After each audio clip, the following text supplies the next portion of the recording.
Ya baik pemirsa, Assalamualaikum warahmatullahi wabarakatuh. Terima kasih banyak sudah berkunjung di channel Raden Andur.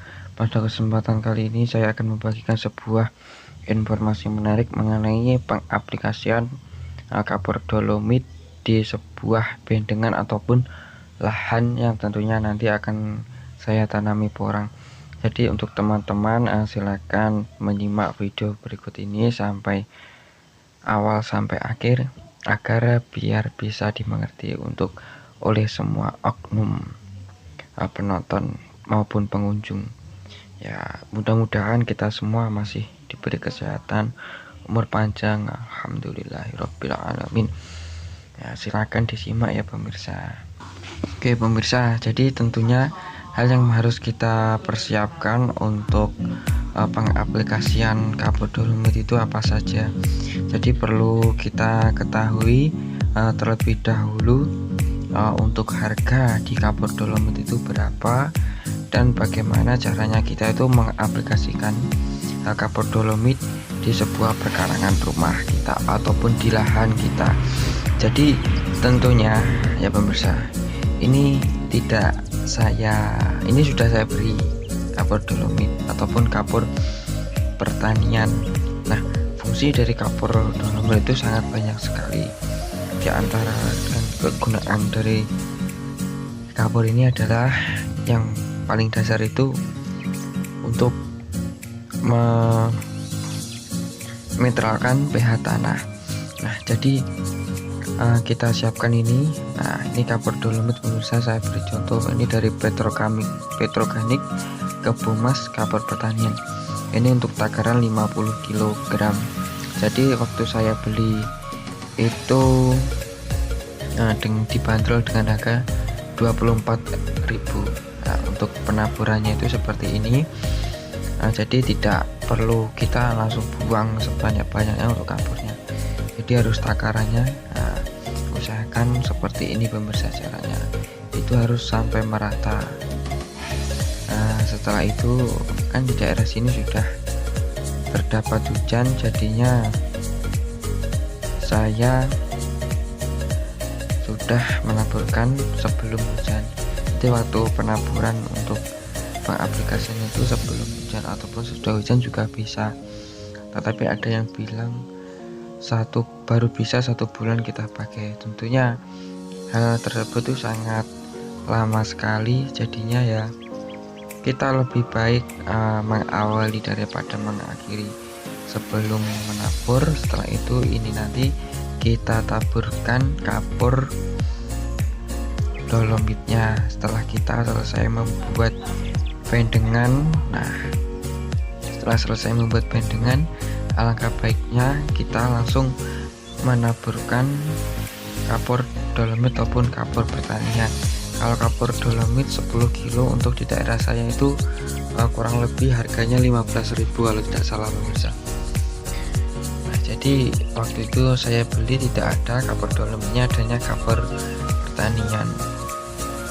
Sepertinya itu sama saja. Untuk unsur kandungan dari unsur hara itu ya cukup lumayan banyak juga pemirsa. Nah, tentunya mengapa saya beri kapur dolomit ini, karena di tanah ini itu kan tanahnya itu berpasir pemirsa, jadi perlu saya beri kapur dolomit terlebih dahulu. Untuk tanamannya, gulmanya itu sudah saya bersihkan.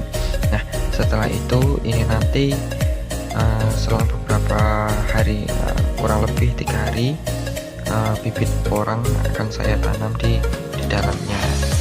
Nah, ini nanti akan saya berikan juga pemirsa.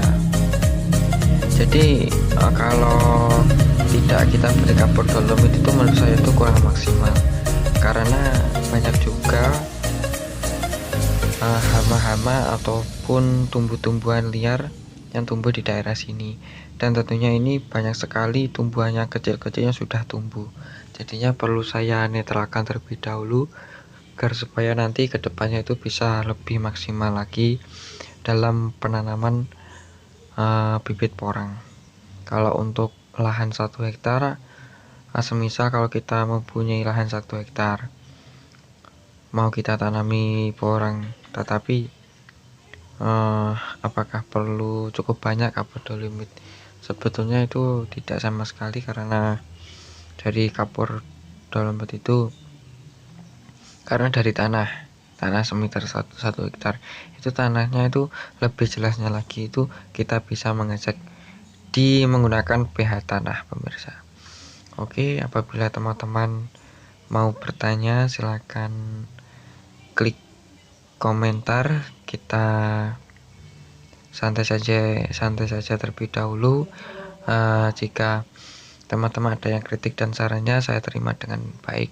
Oke, bagi teman-teman yang belum subscribe silakan subscribe agar tidak ketinggalan info menarik lagi di saya, pemirsa. Nah, seperti ini untuk pengaplikasiannya. Kalau untuk penaburan di lahan semisal 1 hektar, pemirsa, kita tinggal saja menggunakan cepuk yang kecil ataupun tangan yang kita ambil seperempatnya. Setelah itu bibit kita masukkan ke dalam lubang, semisal ada lubang untuk bibit dari porang. Nah, selanjutnya itu di atasnya bibit itu kita beri kapur dolomit ataupun kohe juga bisa, tapi kohenya lebih baik kohe yang sudah fermentasian. Kurang lebih untuk fermentasi dari kohe itu, pemirsa, kalau saya bisa 1 bulan, bisa 2 bulan, ya tergantung dari tingkat sisi kelembapan dari kohe yang sudah terjadi fermentasi. Apa baik menggunakan kohe fermentasi? Ya cukup baiklah, pemirsa, tetapi lebih baiknya itu kita fermentasi lebih dahulu kohenya. Betulnya kalau untuk kapur pertanian kita campurkan dengan kohe dan difermentasi, itu apa bisa? Ya juga bisa. Dan di sisi lain untuk kapur pertanian kebo emas, ini yang saya gunakan adalah kapur pertanian kebo emas Petrokimia Gresik. Jadi unsur kalsium karbonat itu CaCO3 itu 85%. Bentuknya itu seperti tepung halus, warna putih. Dan dikemas dalam kantong bercap kerbau emas dengan isi 50 kilo. Nah, sisi dan manfaat dan keunggulan kapur pertanian kebo emas itu diantaranya adalah pada lahan pertanian, semisal kita menanam padi ataupun pada kita menanam lombok ataupun lombok kita itu hasilnya tidak bisa maksimal, kita bisa saja menggunakan kapur dolomit. Kita lebih baiknya kita bisa menggunakan alat ukur pH terlebih dahulu, apakah tanahnya ini masam ataupun asam.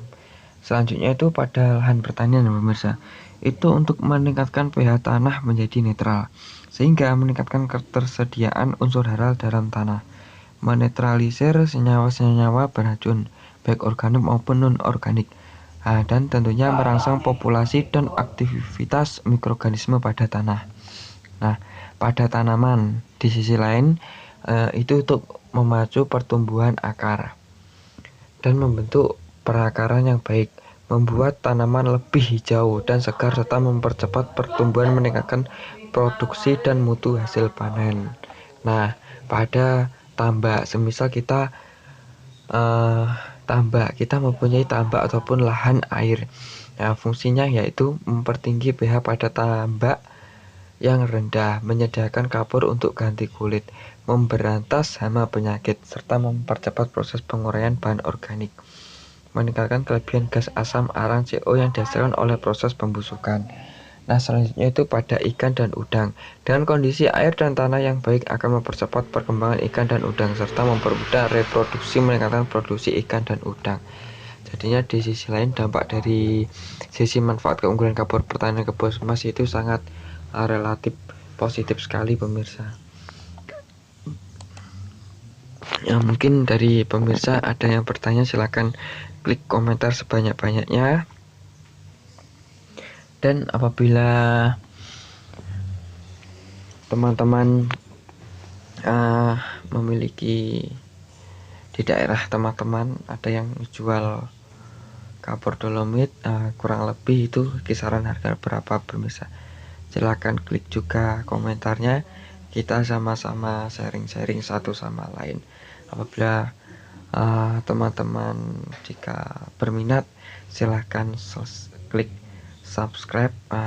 Saya minta doa dan restunya juga pemirsa, mudah-mudahan channel ini bisa berkembang seperti channel lain. Oke, sekian dari saya. Apabila ada kurang lebihnya, kami mohon maaf sebesar-besarnya, karena kelebihan itu hanyalah Allah Subhanahu wa taala yang saya